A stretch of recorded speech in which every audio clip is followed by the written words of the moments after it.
In the dim silence of Florida State Prison, a man sat waiting for a moment he'd been counting down to for 6 long years, the moment the state would finally take his life. His name was Wade Wilson, a killer the media twisted into a nickname pulled straight from comic books. But there was nothing entertaining about the real story. And what happened in the final hours before his execution left even veteran prison staff unsettled.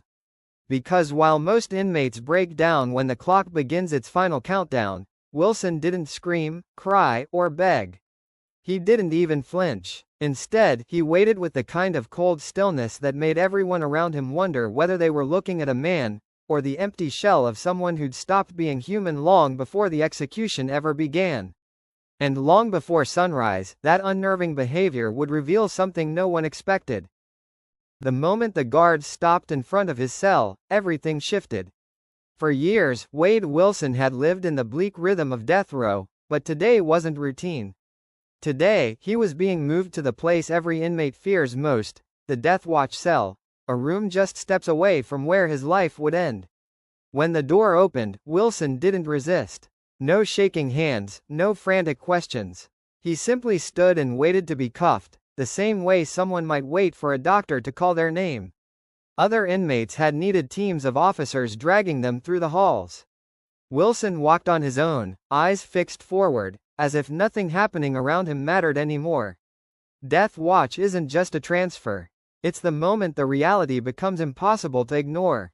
The air feels heavier, the silence sharper, and the narrow hallway leading to the cell suddenly feels like a tunnel with only one direction left to go. Yet Wilson showed nothing. No fear, no anger, not even curiosity.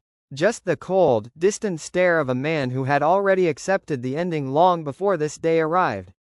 But the deeper he sank into that quiet, the more unsettling his behavior became. And this was only the beginning of a night that would test everyone around him. Once Wilson stepped into the death watch cell, something became instantly clear. He wasn't reacting the way staff had prepared for. Most inmates break under the weight of isolation. The room is small, spotless, and lit so brightly that time feels frozen. A camera tracks every move, and a guard watches from the other side of the door, ready to intervene at the slightest sign of panic. But Wilson barely acknowledged any of it. He sat on the bed with a posture so still it looked unnatural, eyes locked on the floor as if the world around him had dimmed out completely. When guards delivered meals, he moved with slow, mechanical precision, taking bites without tasting anything. It wasn't hunger. It wasn't survival. It was routine, carried out by someone who seemed to be functioning on reflex alone. His only human interaction came from the brief visit with his attorney. The lawyer tried offering reassurance, speaking about procedures and final steps, but Wilson barely responded. Short answers, blank expression, a man physically present, but mentally somewhere unreachable. And the longer he stayed in that silent room, the more it felt like whatever humanity he once had was fading with each passing minute. But the most telling moment of the afternoon came when someone entered the cell who was trained to read broken souls, and even he couldn't find anything left to reach. When the chaplain arrived, the atmosphere inside the tiny cell shifted. He'd spent years sitting with inmates in their final hours, men who cried, confessed, bargained, or clung to whatever hope they still had. But Wilson wasn't like any of them. The chaplain spoke gently, offering prayer, conversation, anything that might ease the weight pressing down on the room. Wilson didn't reject him, but he didn't welcome him either. He simply nodded once, then stared past the chaplain as if he were looking through him, not at him. Minutes passed in heavy silence. The chaplain waited for some sign, a question, a memory, even the smallest crack in the emotionless wall Wilson kept around himself. Nothing came. No remorse. No fear. Not even irritation. Just the same cold vacancy that had unsettled guards since the moment he'd arrived. To the chaplain, it was more than apathy. It was a kind of emotional void that didn't fit the usual patterns of regret or denial. It felt like sitting next to someone who had already mentally stepped out of this world, leaving only the body behind to finish the process. After a short while, the chaplain quietly excused himself. He'd been trained to handle grief, rage, guilt, but not this level of emptiness. And as he left the cell, even he couldn't shake the feeling that Wilson wasn't done revealing the darker parts of who he really was. But the next moment that exposed him came in a way few people ever think about, a tradition that should have brought comfort, yet only made things more unsettling. When 7 p.m. arrived, guards brought in the one thing death row inmates are allowed to choose for themselves: the final meal.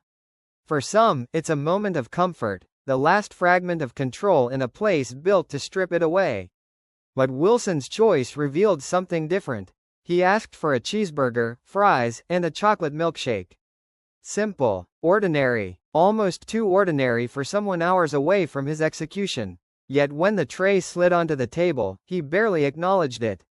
He lifted the burger, took a single bite, then set it down like he was done with the entire idea of eating.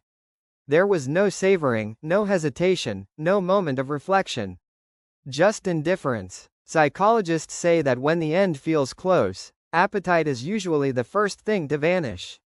Fear dulls taste. Stress floods the body. Even foods people once loved turn into nothing. But with Wilson, it didn't look like stress. It looked like someone who had stopped caring about physical sensations altogether. To him, the last meal wasn't a privilege or a comfort. It was another pointless step in a process he had already mentally walked through long ago. And as the tray was taken away, the cell grew heavier.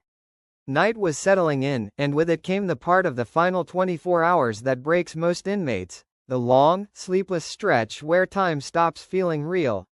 But for Wilson, the night would expose something even more disturbing than his silence. As darkness settled over the prison, the death watch cell transformed into something far more suffocating than any locked door. The lights never dimmed. They weren't allowed to. Harsh fluorescent bulbs washed the room in a constant white glare, erasing any sense of night or rest. For most inmates, this is when panic creeps in, when the mind starts begging for sleep that never comes. But Wilson didn't move. He stayed seated on the edge of the bed, posture rigid, eyes fixed on a blank spot on the wall. Hours passed, and he didn't shift, stretch, or show the smallest sign of fatigue. Guards rotated positions outside his door, but each of them reported the same thing. Wilson looked less like a man fighting fear and more like someone who had already shut himself off from the world. Every sound in the hallway echoed, keys clinking, boots scraping against concrete, distant coughs from other cells. But none of it pulled him back into the moment. Even the chaplain's return later that night made no difference. They sat together in silence, two people sharing a room, but only one of them still connected to anything human. Time inched forward in a strange, distorted way. Seconds stretched. Minutes crawled. Yet somehow, dawn approached faster than anyone expected. And as the sky outside began to shift from black to gray, Wilson remained in that same frozen position, as if he hadn't blinked all night. The guards had seen every kind of reaction in an inmate's final hours: terror, denial, rage, collapse. But they'd never seen someone sink into this level of emptiness. And when the lock finally clicked open at 4:30 a.m., it marked the beginning of the final ritual, one that would push the story from eerie silence into the irreversible countdown. When the door unlocked at 4:30 a.m., the quiet inside the cell shattered. A guard stepped forward and gave a single command: "Stand up, Wilson." No emotion, no hesitation. He rose instantly, as if he'd been waiting for those exact words all night. They gave him 15 minutes, not as kindness, but because protocol demanded it. Wilson stepped into the small bathroom, the fluorescent light humming above him. As the water hit his skin, he moved slowly, almost methodically, like he was completing a ritual he'd rehearsed in his mind long before this morning. For most inmates, this final shower is the moment everything becomes real. But Wilson's expression never changed. No fear, no shaking hands, just the same detached stillness he carried through the entire night. When he stepped back out, guards handed him a clean uniform and the standard items given before an execution, including the discreet protections used to preserve dignity in the final moments. He dressed quietly, not asking a single question, not acknowledging a single person. By exactly 5 a.m., he was ready. Chains were fastened around his wrists and ankles, each metallic click echoing down the hallway. Then the escort team positioned themselves beside him for the final walk, a short stretch of concrete that somehow feels like miles to most men. But Wilson didn't drag his feet. He didn't look back. He didn't whisper a prayer or last request. He moved forward with the cold precision of someone who had already let go of everything that tied him to the world. And with each step, the execution chamber grew closer, along with the moment everyone had been waiting for, and the words no one expected him to say. When the execution chamber door opened, the room fell into a heavy silence. Medical staff stood ready, the warden waited near the wall, and the gurney sat in the center like an unspoken command. Wilson walked toward it without being told. No trembling, no resistance. He climbed onto the padded surface and lay back as if this were nothing more than another step in a routine he'd memorized. Leather straps tightened around his arms, chest, and legs. Nurses worked quickly, searching for a suitable vein. Even this moment, the one where most inmates finally break, didn't change his expression. His eyes stayed fixed on the ceiling, empty and unblinking. Behind the one-way glass, the witness room was full. Families of Kristen Melton and Diane Ruiz sat in the front row, their grief years in the making. Reporters gripped notebooks. Observers watched in tense silence. Everyone waited for the same moment. The warden stepped forward and asked the question every death row inmate eventually hears. "Do you have any last words?" For a few seconds, nothing happened. Wilson lifted his head slightly, as if considering the question. Then his voice cut through the room, cold and emotionless. "I don't regret anything. I did what I did, and if I could, I'd do it again." The words hit the witness room like a punch. One of the victim's family members broke down in tears. Another stared forward in shock. But Wilson couldn't hear any of it. He couldn't see the reactions, the anger, or the years of pain reflected back at him. The warden gave a single nod. Behind a nearby wall, the executioner initiated the sequence. The first injection flowed through the IV line, designed to shut down consciousness. Wilson's eyelids grew heavy, and within moments, his stare faded into stillness. The second injection took over, paralyzing every muscle. The third brought his heart to a final stop. At 6:37 a.m., the warden announced that Wade Wilson had been pronounced dead. In the witness room, reactions split across the spectrum: relief, sorrow, disbelief. Reporters scribbled furiously. Some observers sat frozen, trying to process what they'd just seen. The families held each other tightly, their long wait for justice finally reaching its end. But even though Wilson's life ended on that table, the questions his case raised were far from finished. Wade Wilson's execution brought an ending, but it didn't bring closure to the larger questions his case dragged into the spotlight. The justice system had carried out its final step, yet the debate surrounding that step is anything but settled. Across the country, thousands of inmates sit on death row, waiting for their own dates to be announced. Some states continue the practice. Others have stopped entirely. Supporters argue the sentence protects society and honors victims whose lives were stolen without mercy. Opponents claim it's a cycle of violence disguised as justice, a punishment that can't be undone if the system ever gets it wrong. Wilson's case lands directly in the middle of that argument. His lack of remorse, the brutality of his actions, the pain left behind, all of it raises the question of whether people like him are the exact reason the punishment exists. But at the same time, the sterile routine of the execution chamber, the deliberate steps that end a human life, force a deeper look inward. Does taking a life in the name of justice actually make society safer? Or does it simply mark another line that humans have decided they're willing to cross? There's no simple answer. There never has been. What happened to Kristen Melton and Diane Ruiz will never be undone. Their families will carry the weight of that loss forever.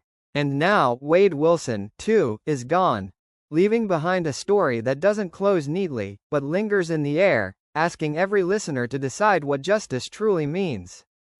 Wade Wilson's final 24 hours revealed more than the end of a killer's life.